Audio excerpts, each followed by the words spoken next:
Monarch Legacy of the Monsters turned out to be an incredibly interesting series despite how it evolved from a somewhat grounded story, or as grounded as a story can be in a world with giant monsters, about two siblings discovering each other and searching for their father and his secrets, into a time travel romance drama.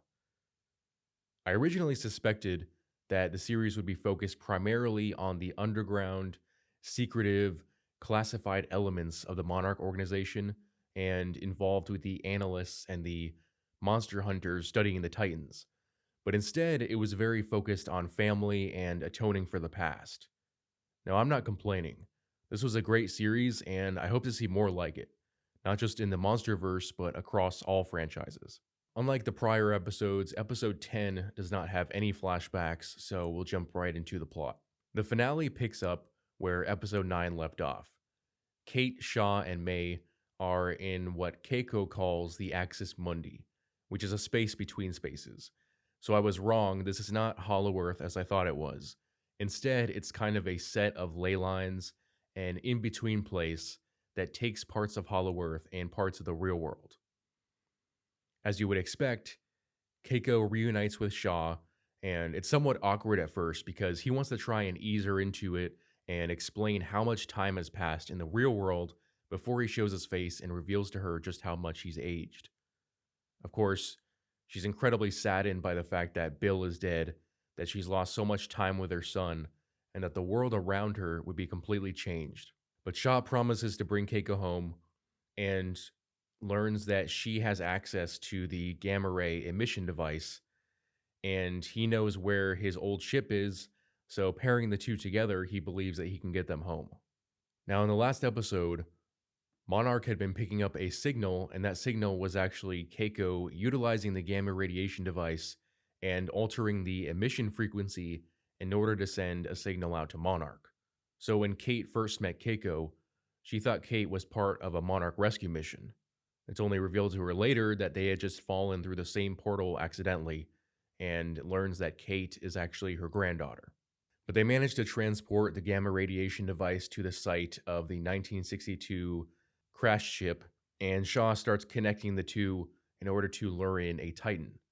And they end up luring in the dragon from the first couple of episodes that they first met in Singapore, which is kind of interesting because it brings the story full circle. This was the first Titan they met, and it's the Titan that's going to help them get home.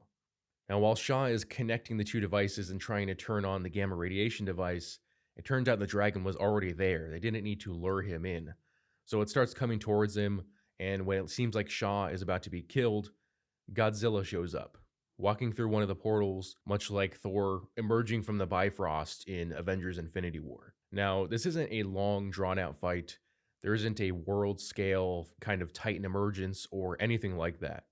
This fight is contained entirely to this world between worlds. But as Shaw is about to be eaten by the dragon, Godzilla emerges, the fight ensues, and it's a fairly intense fight even though it's pretty short. After the dragon's dead body is thrown into the portal by Godzilla, the ship starts getting sucked into it. Now, Shaw is still on the ground, and while he does manage to grab onto the ship, the force of the vacuum sucking them into the portal basically doesn't allow Shaw to hold on any longer. And even though Keiko tries to save him, he forces her to let him go, and that's the end for Shaw. We just have to assume that he's dead, given how time works between Axis Mundi and the real world, and the fact that it would take some time for people in the real world to get a new ship back to the same spot. Now, it's weird to me because, in my opinion, there wasn't enough foreshadowing that led to the idea that he was actually going to die. I mean, I knew the story was kind of leading to the idea that he wanted to atone for the past, but sacrificing himself seemed unnecessary, and they don't even mention it when they return to the real world, which is about 2 years later, by the way, so that would be 2017. Now, back in the real world, while Shaw, May, and Kate had been in Axis Mundi for maybe a couple days, 2 years had gone by in the real world. During that 2-year period, Tim had worked together with Kentaro and Hiroshi to locate that signal and took their findings to Apex Cybernetics because Monarch had no interest in pursuing that signal and trying to rescue the folks that had fallen through the portal. So Tim, Kentaro, and Hiroshi went to Apex instead. And when Kate, May, and Keiko arrive back to the real world, they actually arrive at an Apex site on Skull Island. Now, this would be Skull Island during 2017, so around the time of the events of Godzilla King of the Monsters. And if you remember in Godzilla vs. Kong, Monarch had an outpost on Skull Island watching over Kong. Now, I did not expect Kong in the series, and seeing him at the end, I wish there was just a little bit more to that and more of an explanation of how Apex set up a site there and how that meshes with what we know about Monarch setting up a site on Skull Island. Like, did the two of them coexist on that island? And how was it that obviously Apex wasn't introduced until Godzilla vs. Kong, but I want to know how far they were into this stuff during King of the Monsters. Another slightly smaller plot thread that I felt like was not covered involves Hiroshi. So in the finale, Hiroshi talks to Emiko, his wife from Japan. They get divorced, but we don't see him go and speak to his wife in San Francisco. He does say that he has to go there to take care of some things, but it still seems kind of weird that the reunion wasn't shown to us. Now, we can assume that off-screen, once Kate and the rest of them had come back to the real world, that she had gone home to see her mother and perhaps Hiroshi had gone with them. But I felt like the fact that they showed Emiko and not the other mom seemed kind of unfair. Now, with the series at an end, what really interests me now is how, if they're going to come up with another series or another film, they're going to bridge the gap between this series and the events of Godzilla King of the Monsters leading into Godzilla vs. Kong. Because like I said, Apex wasn't a player, at least known to us, in King of the Monsters. They weren't introduced until Godzilla vs. Kong, and yet we now know that they were there, they were active, they were studying the Titans, and they even had the ability, or at least the knowledge and awareness of Axis Mundy.